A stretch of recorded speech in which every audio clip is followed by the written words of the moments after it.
Assalamu alaikum warahmatullahi wabarakatuh. Alhamdulillahi rabbil alamin. Wassalatu wassalamu ala ashrafil anbiya wa imamil mursalin habibina al-Mustafa sayyidul khalaiq wal bashar. Allahumma salli wa sallim wa barik ala hadha an-nabil amin wa ala alihi wa ashabihi dhawi shirafil azim. Watukufu wa Kiislam, baada ya kumshukuru Allah jalla jalaluhu na kuzitaka rehma na amani zimwendee Bwana Mtume Muhammad sallallahu alaihi wasallam. Leo kwa uwezo wa Allah subhanahu wa ta'ala nimekuja kwa mara nyingine tena kwa ajili ya kufundishana elimu mbalimbali ambayo inahusu tiba.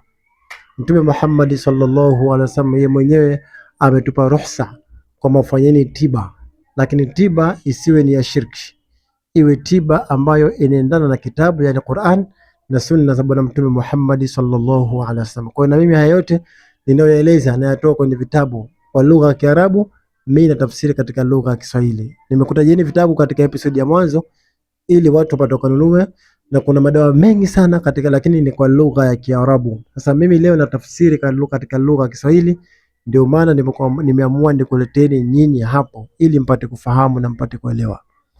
Kwa inshallah khairi, katika kupekua leo nimeamua nitoe tiba sawa ya kuondosha sihiri katika makazi yako.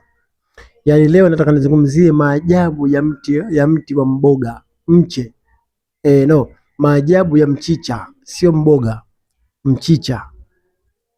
Watu wengi sana mchicha wanaudharau na wanaoona kitu cha kawaida kama chakula cha kawaida. Ni mchicha, sio mboga, mchicha. Mchicha una maajabu makubwa sana.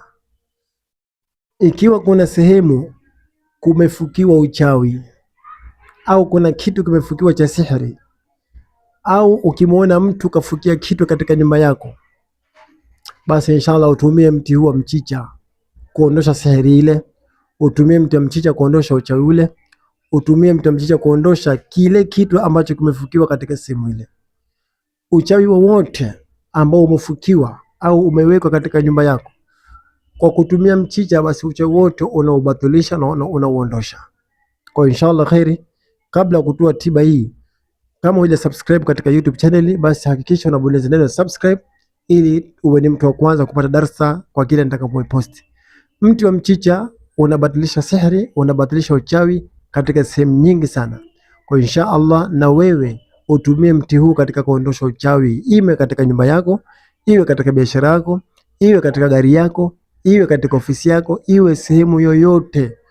Uchawi unatoka kwa kupitia mti wa mchicha. Utaufanyaje? Tayeb, chukua majani ya mchicha, kisha chukua zile mbegu za mchicha, zipururue zile mbegu za mchicha mbichi, na yale majani ya mchicha yachukue yote pamoja, kisha tia katika sufuria, tia na maji, chemsha kwa pamoja. Narudia tena, chukua majani ya mchicha, chukua na mbegu zile za mchicha, zipururue zile mbegu mbichi, kisha changanya kwa pamoja, mix katika sufuria na maji, chemsha kwa pamoja. Tuko pamoja? Ukishachemsha ile dawa, maji ile yakishachemka, ile dawa inakuwa mfano rangi ya kijani kwa mbali kabisa.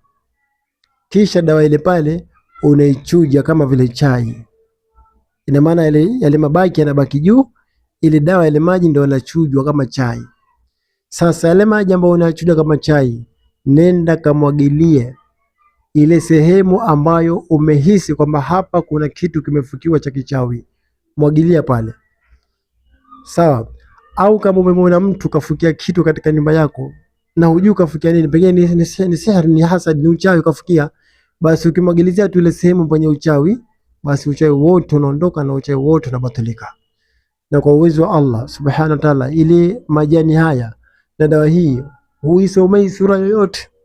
Wewe fanya hivyo tu, mwagilizia. Kama ni kwenye biashara yako, kama ni katika nyumba yako kumefukiwa uchawi, sihiri, basi mwagilizia pale majani yale na maji yale na mbegu zile za mchicha. Kwa uwezo wa Allah itatoka sihiri hiyo na uchawi huo utaondoka. Haya ndio maajabu makubwa ambayo yanapatikana katika mche wa mchicha.